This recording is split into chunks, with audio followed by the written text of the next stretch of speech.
Leviathan's novel is still in the works. I assume the notes from the first draft are going back to Bill Keith, hopefully quarter 3. With CGL's timelines on things as it's been, we'll see if that actually comes out quarter 3. Tentative title is Sky Titans. So, seems reasonable.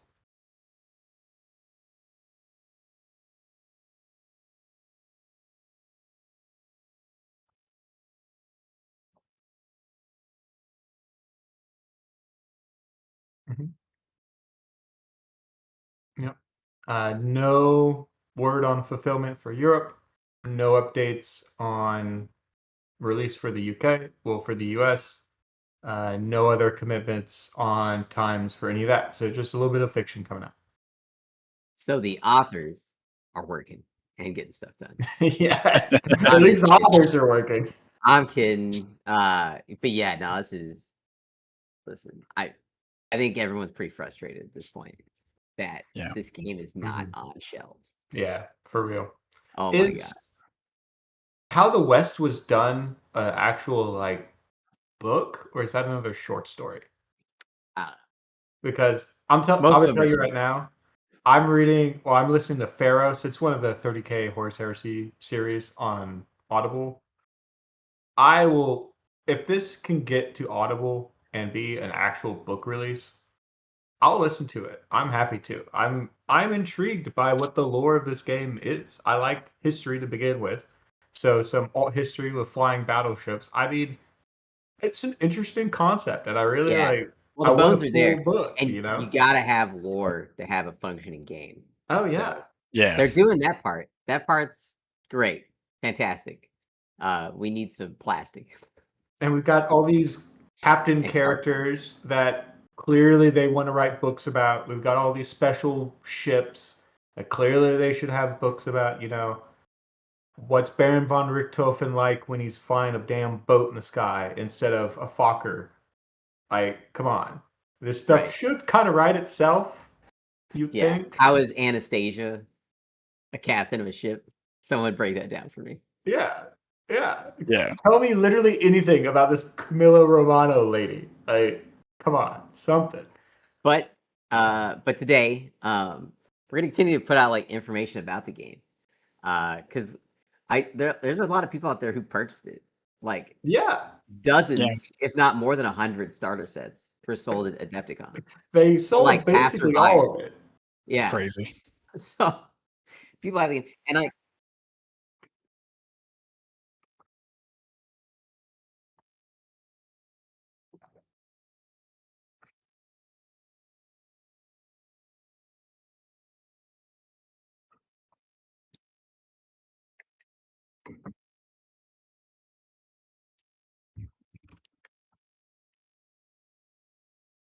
Yep, that's going to be May 9th. It's next Saturday.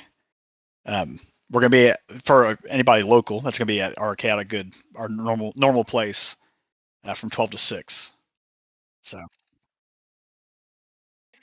And you can buy the game.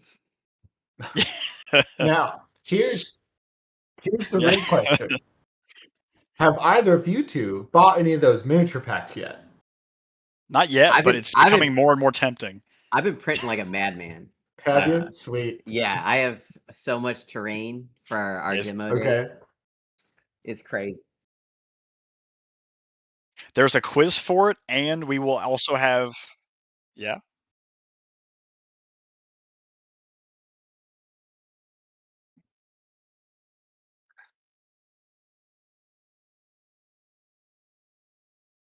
Come on, Chris, it's super you gotta quick. do gamer astrology. Let's go. We'll have all of the like seeker decks and their little pamphlets out there, so you can read like the blurb about each deck and how they play, and kind of get a feel for your play style before you even commit to a color.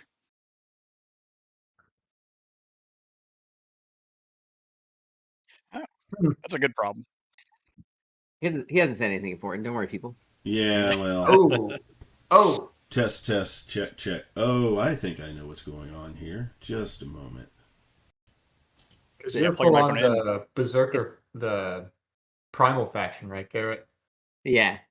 It's so fun. I'm so bad at it, but it's so fun. Nick, you're Check. got Testing. which one? Okay, Blue now you got me.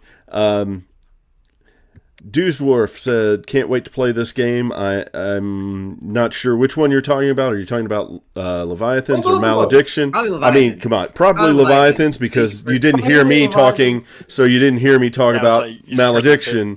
Yeah, so yes, we've got a Malediction event coming up, and yeah, I don't. I will figure out audio someday, given that I went to school for it. Yeah, what's It's the going on here? gremlins, man. Clearly, you man. didn't give enough sanctified oils and ash to your machine spirit. So. Yeah. Okay. Yeah. So, anyways, Leviathans. Leviathan. Let's talk about our scenarios, huh? Okay. Today's episode is about scenarios, except invasion, which we already had. Yeah, we already kind of had a show on that one. That deserved its special spot. It did. Do we want to start it spicy with skirmish? Oh, yeah, let's get these two out of the way. Oh, spicy, you say. Skirmish. So Hot skirmish. take. I like skirmish. I am gonna say I was gonna say hot take. I think skirmish is a totally legit scenario if you can look at your opponent and just say, you know what, I can beat you. I'm looking at your list, I'm looking at my list, and I think I can just throw my weight into this, and we can just have a scrap and no points. Like, I'm not risking, because you can look at like tug and control points in a similar sense of like, I'm gonna push my weight and force you to engage me, but bad luck can happen. You might get the objective flipped on you. Skirmish just says, we're playing kill points. I feel like if you're playing British or German big heavy, this is a good choice for you. Because you're not moving. You're not getting to the ship. You're not getting to the control points. Let's take that off the board and let's just run. Especially those big, like German big heavy lists that you may not lose a piece. If your engagement goes favorably. Yeah, I think there's definitely something to be said for when you're looking at being player one and you have to present missions.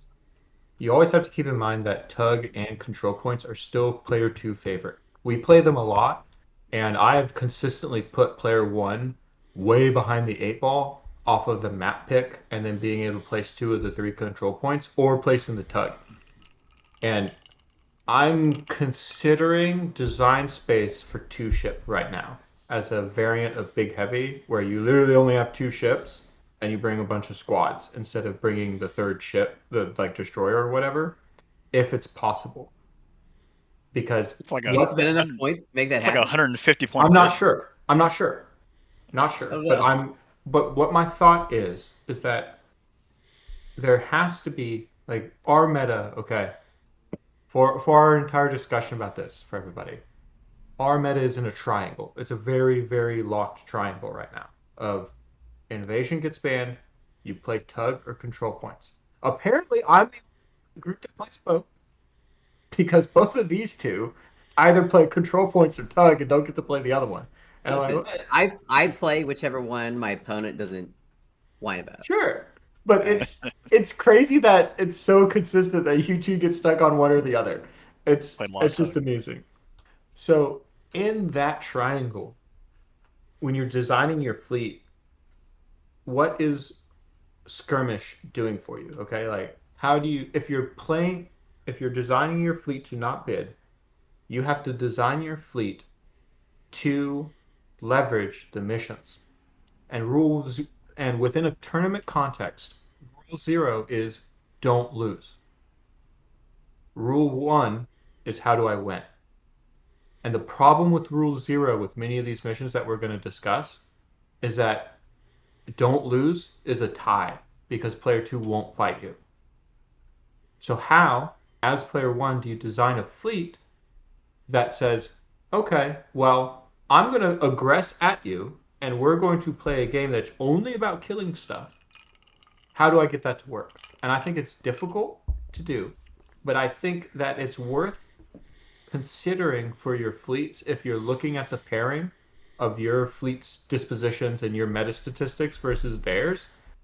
Considering that player 2 has such an advantage, just say, well, let's just shoot each other, right? I'll hide in my cloud, you'll hide in your cloud, because at some point in a tournament setting, one player will be forced to make an action that starts the game. Because a 0, like a tie, a 0-0 draw takes you both out of the tournament. Now, clearly, this is tournament Is game that a theory. rule yet? Can you tie 0-0? Well, Does that count? if you're I don't playing, even know if it says it. well, if it's 0-0, the defender might win. Yeah. So it I don't might know if be it says even that though. worse. I don't I think that's haven't. in the I don't know. rules. I don't think I've ever seen a official tournament pack. I know that if a ship isn't killed, you count damage slots, which Yeah. is intriguing. Hmm. But within the context of a Swiss pairing, so if the tournament if the winner of the tournament is determined primarily by their record in the game, so the wins compared to the losses, a draw is going to be worse. Because typically a win is 1 point, a loss is a 0, and draws tend to be like 0.5 or something. It's usually how these Swiss work. So you will never ever win the tournament if you take a draw. So you need like one of the two players is going to be is going to get pressured by the meta of the tournament itself to aggress, to make a play, to try to win. And I'm going to tell you, for me, it's going to be killing one of your fighters and not doing anything else. So keep that in mind with your fleet composition. Now, Boo and boring. yes, right?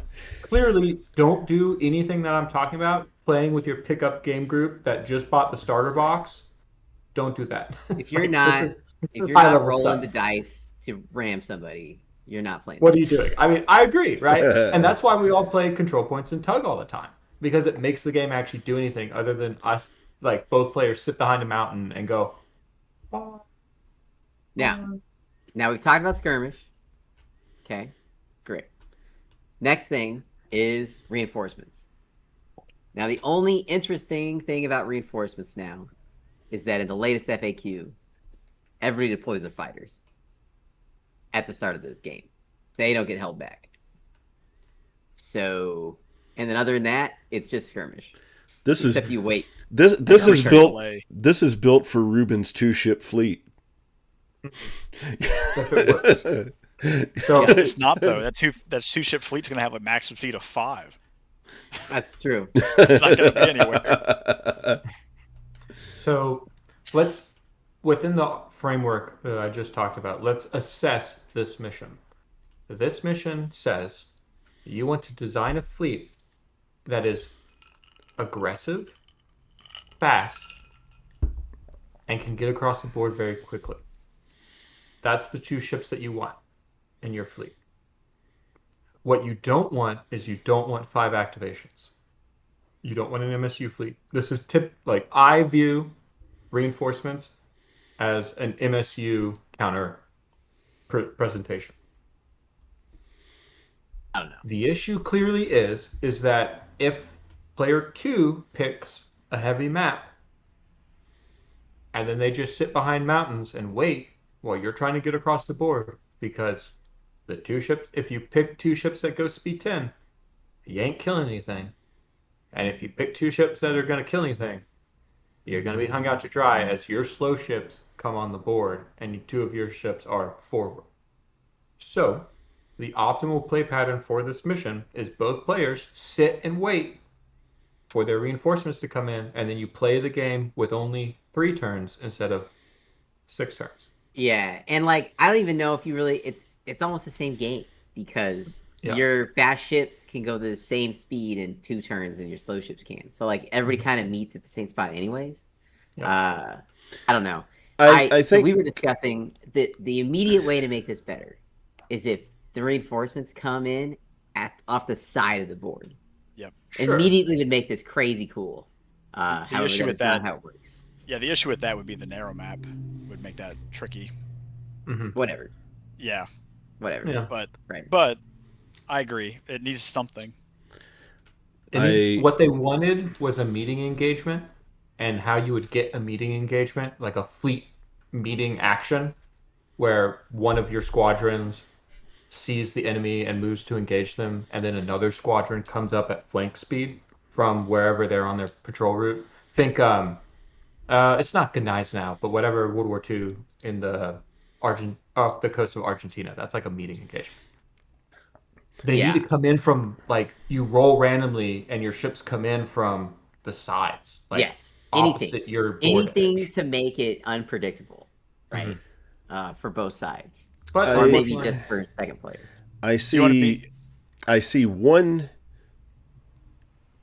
potential logical reason for this, and I don't think I've seen the fleet that needs this, but in my head, this is a scenario for synchronization. Okay, if you want all of your ships to hit at the same time, it's giving your slow ships the head start while there's not a lot of other ships to shoot at them, and then your faster ships come on the board as reinforcements and arrive at the time and on target after seeing where your opponent's moved. That Do you is think LMSU could do that? Like battleship destroyers? possibly. I would have to see this again. This is just a logic puzzle in my head. I was trying to figure out, is there a reason why you ever take this? And this would be my thought process. Okay, I've seen where their biggest threats have moved. I've been moving my slow ships, and now my fast ships can catch up so that we can all target at the same time at the same place more effectively. Do you think there's a particular map ban that could activate this mission? A map type ban? Because that's the only other fork that player one has. I think you have to ban. See, the issue is you can't ban both density mountains, and so your opponent can always kind of find cover. I think you ban low density with the big mountains, just so they don't have as much to hide behind. Because you don't think most factions would pick heavy if you banned medium, knowing the mission is breakthrough. Depends on the fleet. Honestly, I mean, it just kind of depends. you know, I mean, you can I- even pick open. Again, you can play. You can pick open and just slow roll, and that's always the issue. I think the only time I saw reinforcements even remotely beneficial was against Germans, and it was like battleship, battlecruiser, cruiser, and it was like the speed 8 cruiser was the one left out. And I had my speed 10 Pilata, and so Pilata was able to catch up, but like Pilata threw one or it's full salvo of attacks at long range because the German battleships were still on that half of the map. Yeah. So like Pilata caught up, and then we had like one turn where the cruiser maybe wasn't as forward as it wanted to be, and that was the only difference between that game and a skirmish game. Is like that last ship is just kind of not exactly where you want it to be, but it's not necessarily out of the fight. Yeah, you almost have to have a speed 10 ship, which is not like Germans can't really do that. Like they don't have a lot of speed 10 stuff. I mean, I feel like this is something that Italians want. I think Maybe. honestly, Maybe. it keeps the soft targets off the board longer, and they're definitely going to be able to get in there and do what they need to do. Unfortunately, again, my issue- experience you is that can if just- you're Italians and you're playing first player, you have already lost. Yeah. I was gonna say, I think if it was like on turn 3, or like maybe it's like player 1 deploys everything at the beginning and player 2 has to wait. There's so little advantage for both players getting their ships in the same turn that player 1 doesn't really get a benefit. Yeah, why are they both getting reinforcements at the same time? Right. I don't know. Such a weird. Yeah. I'm just throwing out logic puzzle Rename it there, trying to ambush. figure it out. Rename it Yeah, ambush. Have player 2 have half their stuff on the board. Player 1 starts with everything. Then you have an interesting dynamic.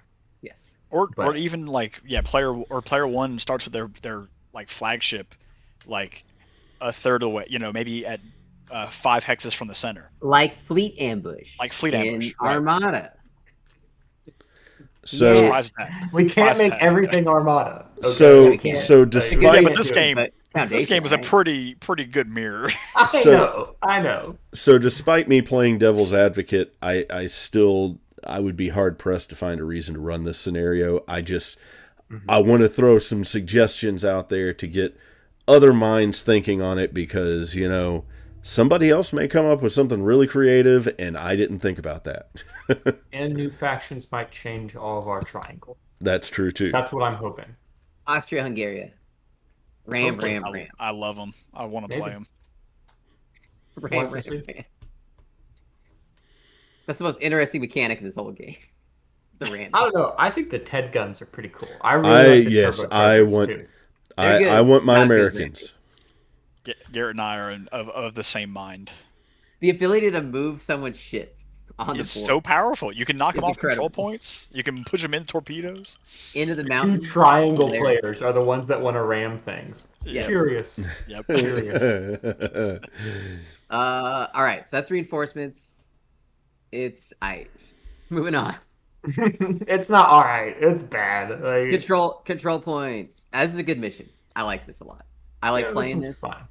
I like this. The whole thing is, the second player gets to pick clouds or no clouds, and they get to put 2 control points down. The first player only gets 1 control point.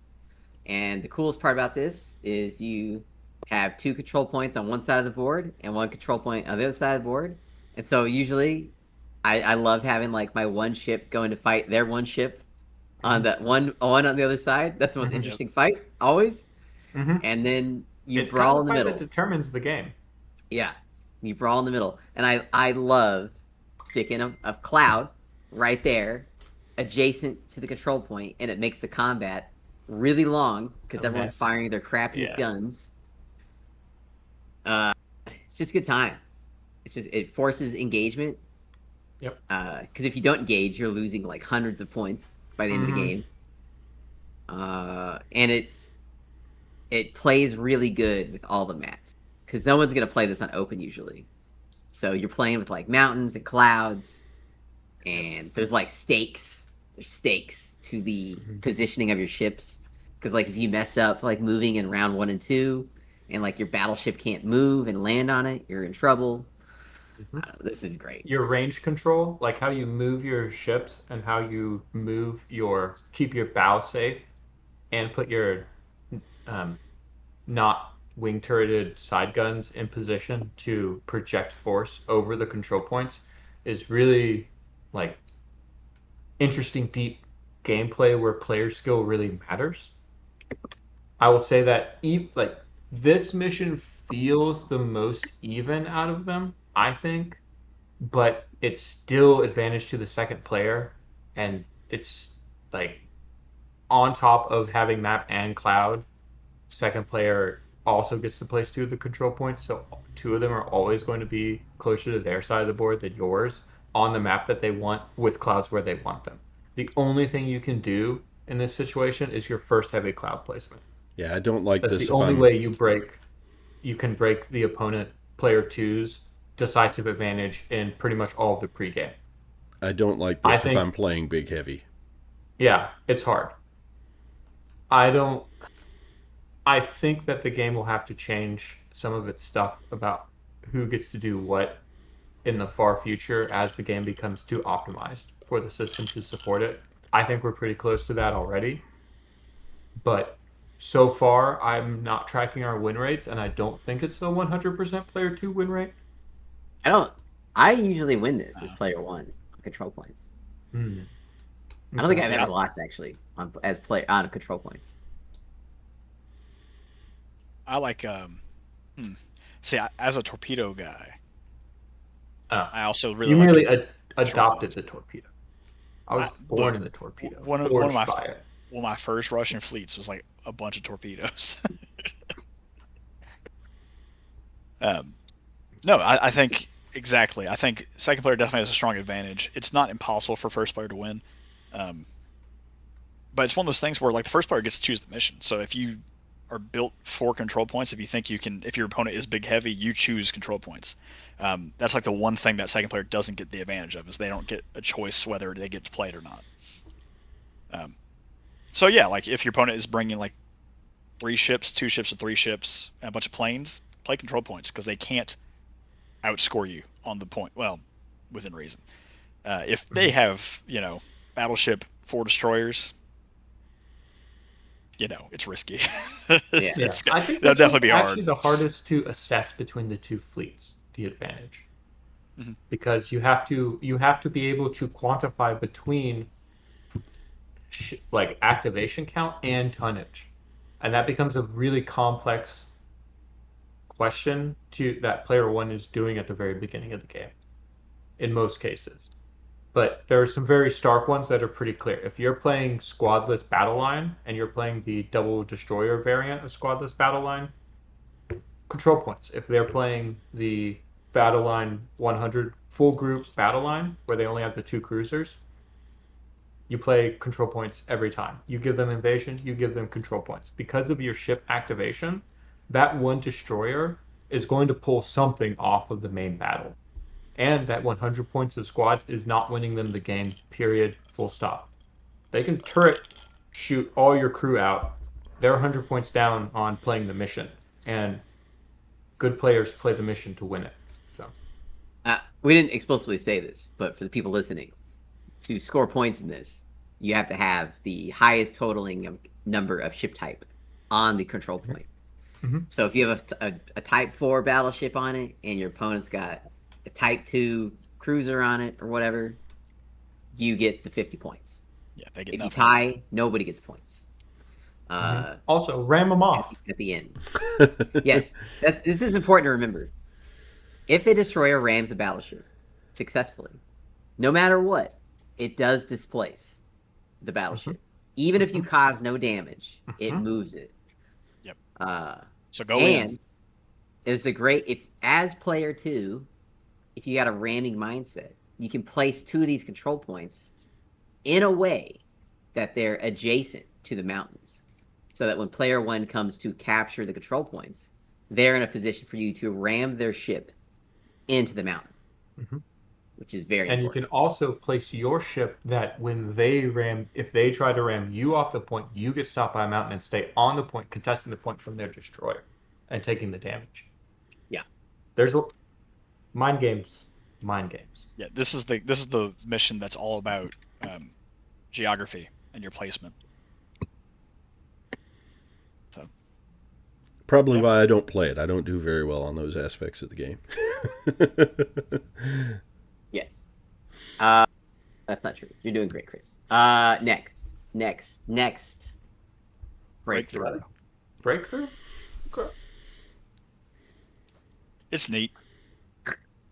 Okay. Okay. Way more from Armada. All right. This mission is way more interesting than neat. It's just the build for it is an issue. Yeah. And that's something that we're going to see an experiment on Thursday. So finally, Chris has been trying to do this for like a month. Yeah. I think this mission is, of all the other missions besides the triangle, I think this is the most one that's viable. Outside of the 3 we know are playable. I think Skirmish has a place with certain skew matchups between 2 different archetypes. You pick Skirmish. And I think this one is another one that you use if you're playing a particular archetype. So, to score, you have to have, at the end of the game, one of your ships within 4 hexes of the opponent player's short player edge, which is their short edge of the map. So you have to score a touchdown. You want to score more touchdowns because each one is 100 points. Yeah. Yes. So up like 2/3 of a destroyer in points, or all of the squad ball in points. So what do you need?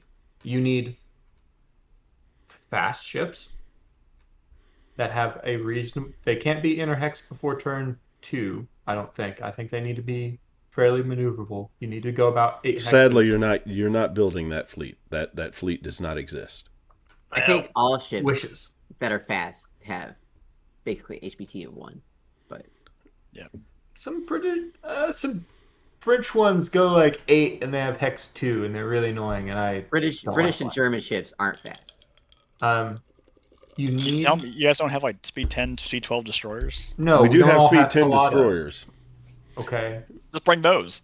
Bring your Speed 12 Enter Before 1 with steering gear. Like the what- I one think gun I in the hate front. Pilata the most. The more I think about it, the more I hate Pilata the most of every ship. Pilata's great. I've Pilata. I've come to the conclusion I think that I hate Pilata is shooting better at than it. Kaiser with Highburn. Let I- me throw whoa, out. whoa. Let me. I have actually done some map work on this so that I can see technically how this works out. And if you have a Speed 6 ship with an Enter Before Hex of 3, which is not good, but you're looking at battle cruisers, and you want to think about getting your battle cruiser across there, even though it's probably the lowest priority, that it can do it. Now, your goal is getting across the map, and you're going to get shot a lot. You are not going to be able to do tight spin evasions. So you're going to have to be able to throw things in the way as you are taking damage. This is just the only way this works. The other option is just saying, okay, I'm not going to get my battle cruiser across the board. My battle cruiser is going to be there to make sure everything else gets across the board, and hoping that you get 400 points out of your other ships. That I mean, this is the reality of it. I agree. Yeah. The biggest issue with Breakthrough is your opponent still has a level of control over that. Because if you bring a battle cruiser with 4 destroyers, and I'm bringing like just traditional battleship, I'm not bringing a battleship. I'm not bringing a battle cruiser with 4 destroyers. I'm bringing a battle cruiser, a cruiser, and 3 destroyers. Okay. And that does work. The points work out. You're going low on your admiral ability, and you're not bringing any squads, but you've got the additional toughness of a cruiser there that helps you survive the journey across the map. Right. And I'm not arguing about the speed or the math of the movement. If I see you making a beeline, because I know you have to get your ships on that side of the board, I'm going to move forward on turn 2, and then just block my end zone. Right. And you're going to have to deal with my entire fleet broadsiding you when you come in on turn 3. Yeah. And that follows into my question pretty well. I think, well, here's the question. Is this where torpedoes' ability to meaningfully affect ship movement locations with torpedo zoning attacks? So where you're compressing the amount the ship can move without taking a torpedo hit or multiple torpedo hits. Is this where that tactic is an optimal line where you will win? I have thought about it, and I just, my problem with that is that I have not seen, I was looking over different builds, and I didn't see a build that has enough torpedo punch to make it work, but I haven't been completely exhaustive. It's been quick searches. When I was looking at it, I think the only two factions that are really capable of doing this, from my perspective, and again, it was a quick run through, but the British can do it, and the French might be able to do it. Surprisingly, even with the speed, the Italians just are not built for it. Yeah. Yeah, they don't survive the scrum at the end. The cross. Yeah. Yeah. So I think torpedoes definitely have a meaningful way to stop it. They at least knock out like the battlecruiser having a hope to get across the board.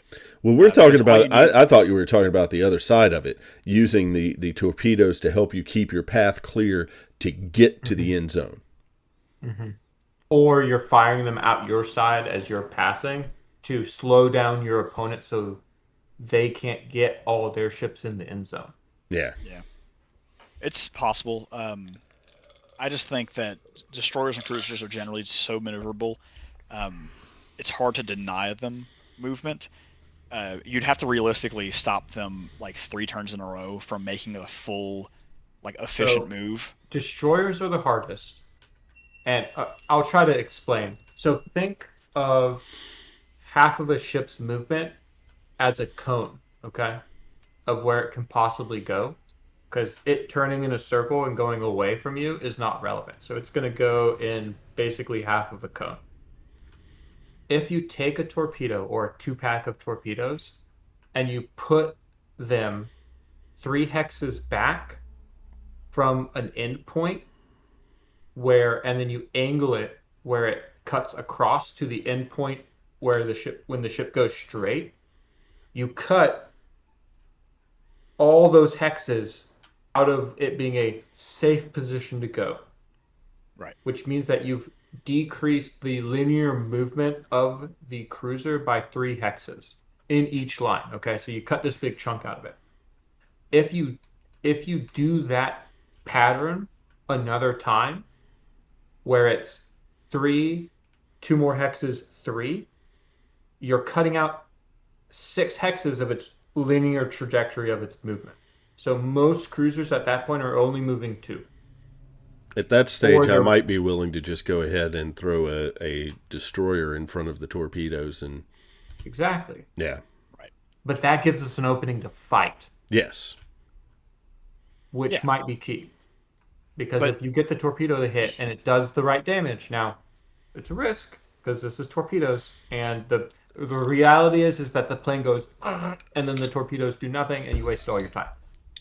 But if they're playing squadless and you get lucky, that might just give you the line to fight. Yeah. Because what we don't want out of this mission is both ships literally passing silently into the night to each other, and then you score 4 touchdowns, I score 4 touchdowns, we're back at 0 and the start of the episode. Yeah, you just have to hope you don't lose a ship. Someone's gonna lose. High behind mountains. Someone's gonna lose shit, no matter what. Yeah. Yeah, unless you're building for breakthrough. But if you're, sorry, Nick, keep going.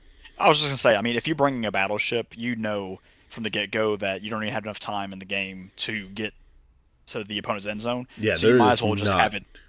There is not a battleship that's getting there. Because if you can get a battleship that gets close-range shot on a destroyer, it just doesn't matter.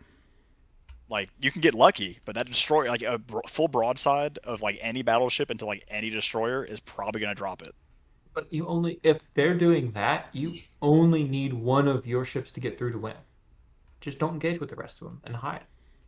If he crosses, yeah, but what's the rest of your fleet? What's the rest of your fleet doing? Just wait it, because all you need to do is get one of your ships in the end zone. You get 100 points. You win by 100. You don't need to fight. You don't need to run by them. You don't even need to get near them. You just need to sit in a cloud, hide behind a mountain, and wait if you're fast enough. Because it's only 36 hexes. Yeah. And you only need to go 32. So if you put... I think you have to get wholly within the 4. You have to be in the 4. Just within. Yeah. So if you've got one destroyer doing this, and you've got the rest of your fleet literally just going 1 hex and waiting, like, that's the fork that I would play, and that's what I would see would happen. Is I would play that if I was in the position of the biggest issue I have with the issue I have with breakthrough is that the map is so narrow. If you see your opponent going for a sideline rush on either side, you have all time in the world to be there, and you have to ban. You have to ban narrow. Yeah, you ban narrow. Yeah, this is what I wanted to say. You ban narrow. Mm-hmm. I'm now picking open. No clouds. Yeah. Yeah. And then we're just playing skirmish. Yes, yeah. But that's what I'm gonna do to you. I'm gonna sit there and just wait for you to come, and either you can win or not. And that's what if I give you mountains, you might outmaneuver me in the mountains. No, thank you. Which again is yet another reason to run British for this, just because if your opponent's choosing, mm-hmm. you hopefully get the early damage to reduce guns that are hitting you. But if you run into Nick's Russian battleship, who's going to sit sideways and just pump, pump, pump, pump, pump, he's going to shoot you like 8 times for like 4 turns. Yeah. Am I right, Nick? I mean, yeah, that's Yeah. all I'm going. I'm going to play very defensively. Oh, it's gonna be And painful. Personally, turn I do find this the most interesting of the scenarios. It may not be the most playable, but it is interesting. It's very I mean, risky. Yes. I'm not saying it's not without merit. It just depends on your opponent's fleet composition. If your opponent has a similar fleet to you that's good for breakthrough, then it comes into a race. If they don't, then they don't even try, and then they full stonewall, and you Yeah, have to but deal with it. if you're designing a fleet for breakthrough, you're designing a fleet for mobility. And you should just probably wait and see which way they turn their bow, because that battleship is not getting around fast. Most of them have hex before 3, unless they're reasonably like the fast ones have 2, unless they're Italian. And if it's Italian, just go kill it. If Like, you're just running shoot a it, battleship, it'll die. you're not built for this. Well, Yeah, the battleship's the guy on the defense. Yeah, but if the You battleship just, is like tight spin this, turn. not everybody is British. So if it's French and it has a 3 hex turn and it goes 1, 2, 3, 4, 5, and it waits, and then you move, and the minute it commits one way and puts its tail out, it takes it 3 turns to get its bow back around Yeah. and try and I shoot would at just, you. I would just And full you stop turn. Just dive its rear. Just full Yeah. stop turn. I might be tempted to try and kill you at that point. You're Okay. like 13 hexes away. If I'm at 13 hexes away, I'm not scared of that battleship. I'm shooting gonna at be me. moving by the time that I'm in danger. Right, but that's what I'm saying. You on turn 2 you full stop and turn around because you see you deploy on one side, right? Where's my camera point? You deploy on one side and then you kind of Yeah. turn, and then you kind of go this way on turn 3, and then your opponent's crossing your mountain range or the middle of the map, going like, well, now I'm going to go behind you. You go full stop, swing around, and you're at long range, maybe just starting to get like 7 or 8 hexes, and you go, that's fine. It's turn 4. We're just now shooting each other. See, So, now gonna tell you I'm some looking math. now I'm looking forward to what Hawktail's going to have to say about this conversation. Bracketing 2-die guns into a cruiser. Okay, so if you're shooting at a D black location dice with a bracketing gun firing 2D blue and a green crew, it's pretty damn consistent that it is 10 bracketing attacks to kill that cruiser. Okay, that is 20 guns firing. Most fleets put out 6. Maybe. Like the optimized fleets I play, like the British ones, they'll put out at bracketing range I'm about 4 sorry. or What are you 6. trying to say? The ship incoming is gonna not get killed. It is not going to get smoked immediately. It gonna won't. get- Not at long. It doesn't get smoked immediately. It has to get smoked by turn 6. Yeah, If I'm shooting back at you, that's okay. like all I have to Right. do is get one ship through. Like all you have to do is get one ship through and brawl. I mean, If you Ruben, can squeak one destroyer through on an edge, I think it's playable. Okay, we should I only don't play, disagree. we should just play breakthrough now and just try to get. Breakthrough. I mean, he's about to. I'm doing something else. I'm gonna say, Ruben, I brought a super to Worlds, so don't talk to me Okay. like I don't know These how are two different games. big guns sitting back work. 2 different games, 2 totally different ranges, a whole lot of different math. We still got one Armada more. is way more deadly. We still got one more scenario here. It's control points, but you can move the point. You can also offensive screen off the tug. Which I don't It's like. cool. I don't like. I didn't know It's you a- could do that. It's a I don't like that at all. friggin' coal ship. Of course you can. But you also can overlap it, and like it doesn't block torpedoes. I don't like that. Yeah, I don't like that it's- you can screen it. It doesn't make a lot of sense. Either Let's it be does clear. everything or it does nothing. Yeah, it But cannot it's a be ship, attacked. but so not how a can you ship. screen? Yeah, because you're not attacking it. right. But offensive screening is you're hiding behind it. Yeah, you're using the size of the ship, if it's larger than you, to interpose it between you and the ship that you want to be hiding from. I guess I just always assumed that you can't attack it because it's not the same altitude. Nothing's the same altitude. So logic question here: is there any reason ever to choose a ship that is not size 3? Yes. Yeah, for sure.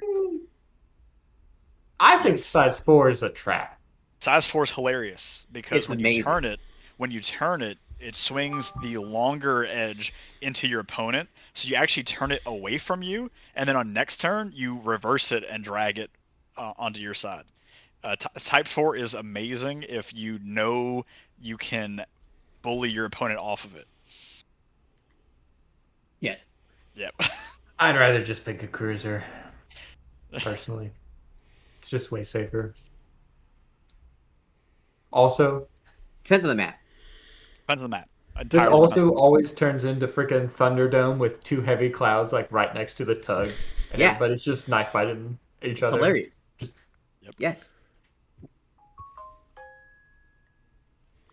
No, but tug of war. We should say this. I'm sorry, everybody. Listen, you set up the game. All right. Player 1, person who has chosen tug of war, gets to pick what size of ship: 2 hex, 3 hex, or 4 hex. Step 1. And then player 2 places it in the middle of the map. In the middle hex row. Little hex row. Yep. So, and that is before clouds. Mm-hmm. Before clouds. So you get to see where it's at before the clouds come out. Mm-hmm. Which always that's the best part. You put that ship out and then you put your heavy cloud down just to ruin everybody's day.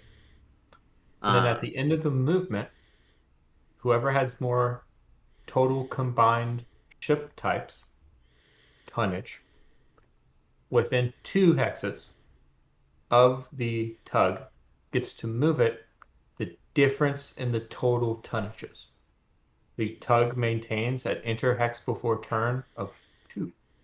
And it can move from either side, which is the tricky part.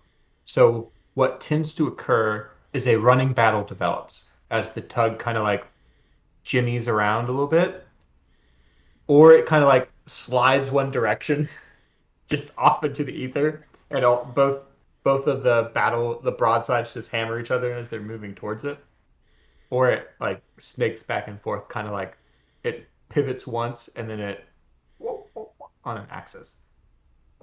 Yeah, I also like that it's 200 points, because then you have to engage with it. Yeah. You can't hand over 200 points. We don't know really if it technically can full stop and turn.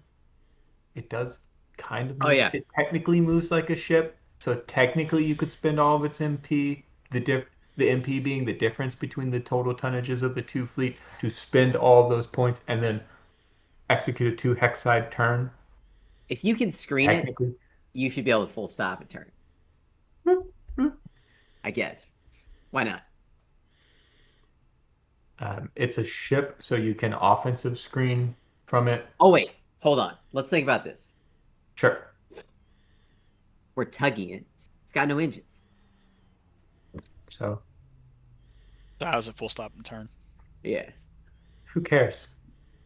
Is this Battle for North Africa? Yes. Am I getting extra water rations on my pasta? Yes. For my Italians? Or are we playing a war game? I want an answer from the FAQ on that, actually. I need that. I mean, it's worth an answer, for sure. Does this tug thing that's a semi-boat because if you could full stop turn, all of a sudden Type 4 is even better. Because you just whip the tail to you? Yeah. Yep. And you lodge it in mountains to where it can't go forward or backwards.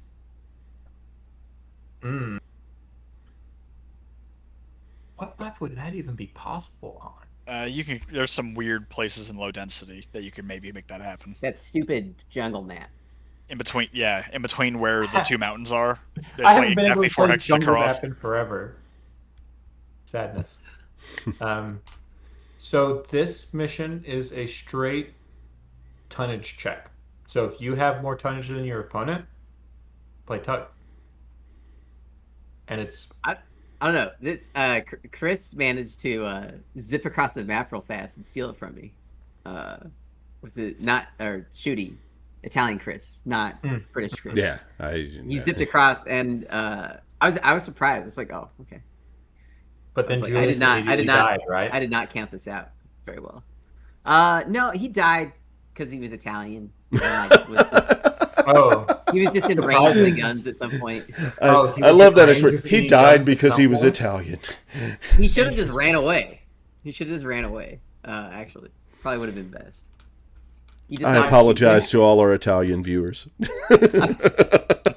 As soon as I get to shoot at Italians, they usually die. Yeah. It's like the worst. I'm like, I rolled a 7. Does that hit? He's like, yeah. It sucks.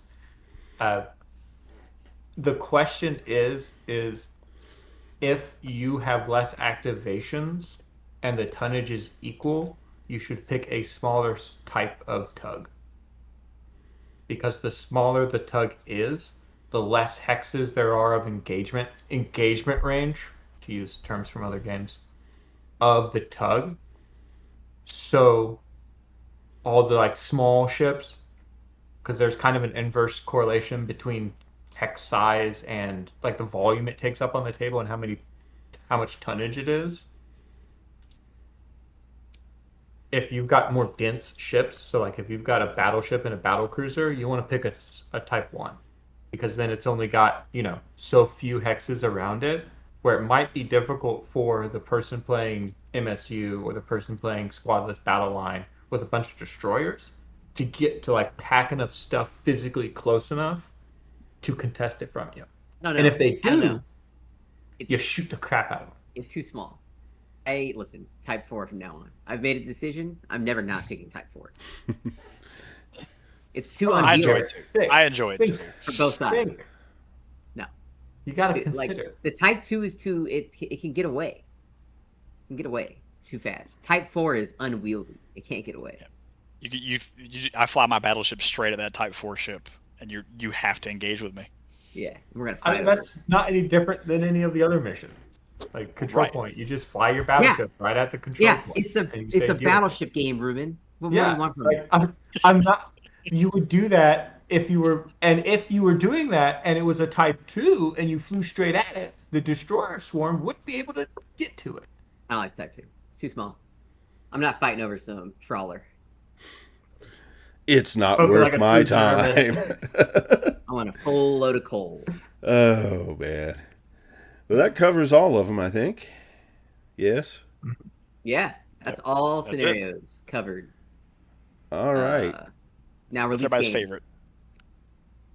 Release game, please. Yeah, favorite scenarios. What's your favorite, scenario? Nick? My favorite, I think, might be Tug. It might be Tug of War. Tug. It's so fun. Tied. I agree. I haven't gotten a chance to play Breakthrough yet, so I reserve my judgment. I want to see how it works before I say, it's been fun theory crafting. I will say that, but it may end up when I play it that I'm going to get smashed so bad that it's just no fun whatsoever. Happens. What faction do you want me to bring, Chris? You bring what you want to bring. I mean, I'm. You've seen you know what my British fleet is, so. Pomeranian it is. You dirty dog! You're gonna Pomeranian him when he's just trying to test something. Oh, that's savage. That's okay. It's a good test. I will probably die, but it's all okay. And 5 machine gun turrets. 5. I have the answer to that, though. Just shut your brain off. Don't worry about it. What? An interceptor? No. Actually, I have extra airmen. Ooh, whoa. The crew's still dead, so sorry. Yeah, the crew's still dead, but they still count when I'm firing the guns. So whatever. It's not gonna happen. I'm gonna be contrarian and go with control points. It's a good one. There's 2 options here, everybody. Tug of War and control points. Tug is just too linear in its play patterns for me. Linear? Yeah. Whatever. Like, all I did when I was playing Italians is you just stack all the torpedoes right in front of the tug, and then they have to fly something into it, and then you try to blow the shit out of whatever. How's that to you? Shooting 100 torpedoes at them. Because they're going to be. What I do, Garrett, after the torpedoes, I take this Euro, okay? I take this Euro, and I take this other Euro, and this Euro is my guns doing damage, and I coin flip it.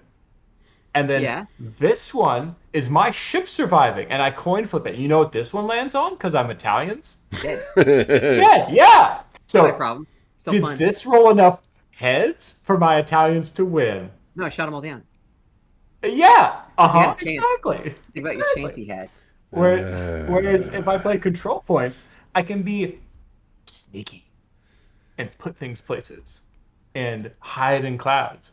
And then do the same play pattern where I hide in the cloud right next to a control point, and then when they go on the control point, I flip the coin for if I live, and I flip the coin for if I kill enough stuff. Whatever. Nick and I will continue to ram each other at the tug. Yep. So. Well, with that, I will say we have kind of hit the end of the time here, but I will remind you that before we have our next show, we will be doing the Malediction demo at Chaotic Good. We should actually have some streamed video from that, so keep your eyes open for when I post up the announcement about that. We'll also have a couple. Ooh, that's pretty. It's just a piece. It's like it goes on top of something. Holy crap. But yeah, with that, we will also have a couple of games of Leviathans on the stream. So stay tuned. Thank you guys for being on the show today. Anytime. Thank you, Chris. Night, y'all. All right. Thank you. Take care, guys. So with that, I do want to also remind you that the schedule is going to be a little bit weird for the month of May. I was saying that at the start of the show and then realized that I did not have my audio going.